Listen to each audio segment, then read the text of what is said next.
ખ્યાતિ હોસ્પિટલ કાંડમાં ગોળા છૂટ્યા બાદ તાળા મારવા સમાન સ્થિતિ। હોસ્પિટલના સંચાલકો તબીબો વિરુદ્ધ ફરિયાદ નોંધાયા બાદ પોલીસ થઈ સતર્ક। હોસ્પિટલનો માલિક કાર્તિક પટેલ વિદેશમાં હોવાની શક્યતા।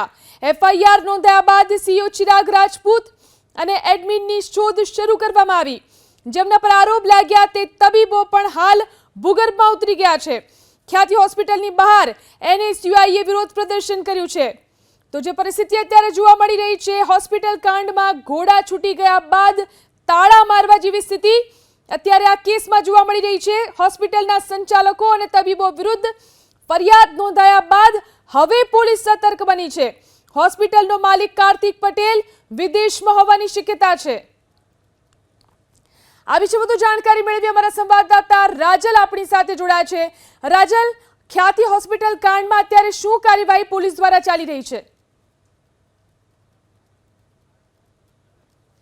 ઝીલન, અત્યાર સુધી જે પોલીસની જે કામગીરી છે તે ગોકળ ગાય સમાન બની છે। ખૂબ જ ધીમી કામગીરી છે તે થઈ રહી છે।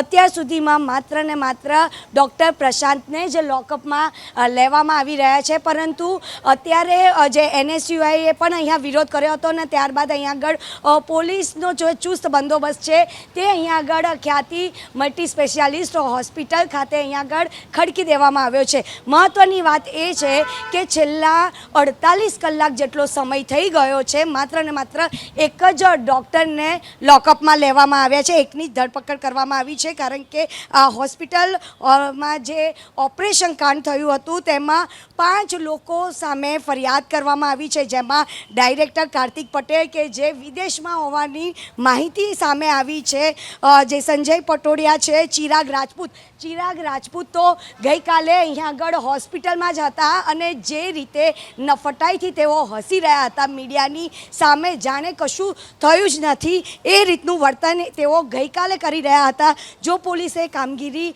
વહેલી તકે કરી હોત તો કદાચ ચિરાગ રાજપૂત જે ખ્યાતિ હોસ્પિટલના સીઈઓ છે તેમને પણ ધરપકડ થઈ ગઈ હોય, પરંતુ અત્યારે આ તમામ જે આરોપીઓ છે તે અત્યારે ભાગી ગયા છે। હવે તેની શોધખોળ છે તે હાથ ધરવામાં આવી છે। હજુ 4 લોકો ક્યાં છે તેનો અત્તો પત્તો નથી। માત્ર ને માત્ર એક જ જે ડૉક્ટર છે પ્રશાંત, તેમને જ હિરાસતમાં લેવામાં આવી છે। એટલે કે ખૂબ જ નિષ્ક્રિય કામગીરી હોય તેવું લાગી રહ્યું છે, કારણ કે પહેલા દિવસે અહીંયા આગળ જ્યારે આ ઘટના બની હતી હોસ્પિટલમાં ત્યારે પણ અહીંના જે સીઈઓ હતા અને એ જ વખતે જો એફઆઈઆર દર્જ કરવામાં આવી હોત અને પોલીસે જો સારી રીતની કામગીરી કરી હોત તો આ તમામ લોકો હિરાસતમાં હોત અને જે નિર્દોષો છે તેમને કદાચ ન્યાય મળતા, કારણ કે ખોટી રીતે ગઈકાલે પણ આરોગ્ય વિભાગ દ્વારા એ સ્વીકારવામાં આવ્યું છે કે ખોટી રીતે આ લોકોનું ઓપરેશન કરવામાં આવ્યું છે અને જે 2 લોકો જે નિર્દોષ લોકો હતા કે જેમને એવી કોઈ તકલીફ નહોતી, માત્ર એક જ ધમનીમાં પ્રોબ્લેમ હતો, તેમ છતાં 2 ધમનીમાં સ્ટેન્ડ મૂકવામાં આવ્યા હતા, પરંતુ તેમને કામગીરી એટલી ઢીલી હતી એના કારણે આ 4 લોકો છે તે ભાગી ગયા છે। જી આભાર રાજલ તમામ જાણકારી આપવા માટે।